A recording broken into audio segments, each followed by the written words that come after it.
এই শীতকালে নানান রকম পিঠেপুলির সাথেই আসে এই রসে ভরপুর রসবড়া, যেটা আমার ভীষণ প্রিয়। তাই আমি প্রতি শীতেই অন্তত একবার হলেও বাড়িতে এরকম নরম তুলতুলে রসবড়া বানিয়ে। তো চলো, আজ ভাবলাম তোমাদের সাথেও তাহলে এই নলেন গুড়ের রসবড়া রেসিপিটা শেয়ার করে নেওয়া যাক, যেটা এই শীতের দিনে তোমাদের মনটাকেও একেবারে ভরিয়ে দেবে। তো এই রসবড়াটা বানানোর জন্য প্রথমেই আমি কিছুটা বিউলির ডাল খুব ভালো করে ধুয়ে এটাকে ওভারনাইট জলে ভিজিয়ে রেখেছিলাম। এরপর একটা মিক্সিং জারে জল ঝরিয়ে নেওয়া ডালটা দিয়ে একদম মিহি করে এটার একটা পেস্ট বানিয়ে নিলাম। এখন এই ডালের পেস্টটা একটা বাটিতে নিয়ে এর মধ্যে অল্প একটু হালকা করে থেতো করে নেওয়া মৌরি আর সাথে একদম অল্প একটু নুন দিয়ে ডালের পেস্টটাকে খুব ভালো করে ফেটিয়ে নেবো। আর এই ডালের মিশ্রণটা যত ভালো করে ফেটিয়ে নেবে রসবড়াগুলো কিন্তু ততই ফ্লাফি আর ততই নরম তুলতুলে ভাবে তৈরি হবে। তো আমি প্রায় 5 থেকে 7 মিনিট ধরে ডালটাকে ফেটিয়ে নিয়েছি। আর এই ডালের মিশ্রণটা ঠিকঠাক ভাবে ফেটানো হয়েছে কিনা সেটা বোঝার জন্য একটা জল ভর্তি বাটির মধ্যে অল্প একটু ডালের মিশ্রণ দিয়ে দেখলাম। এই ডালটা যদি ভেসে থাকে তাহলে বুঝতে হবে এটা একদম ঠিকঠাক ভাবে ফেটানো হয়েছে। তো এবার এই ডালের ব্যাটারটা রেস্টে থাকুক, ততক্ষণ চলো রসবড়ার জন্য রসটা বানিয়ে নেওয়া যাক। তো তার জন্য কড়াইতে বেশ খানিকটা জল গরম করে এর মধ্যে মিষ্টির জন্য পরিমাণ মতন খেজুর পাটালি দিয়ে দিলাম আর সাথে দিচ্ছি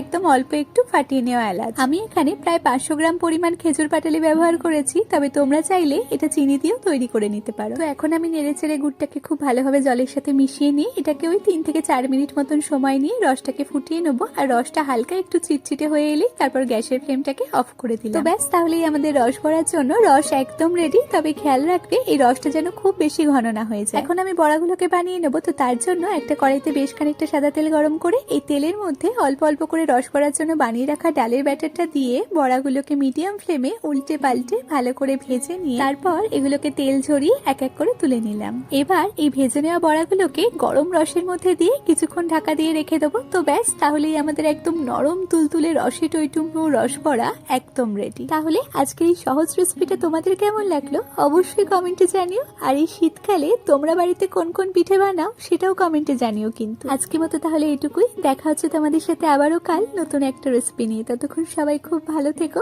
আর চ্যানেলটাকে প্লিজ একটা সাবস্ক্রাইব করে দিও। টাটা।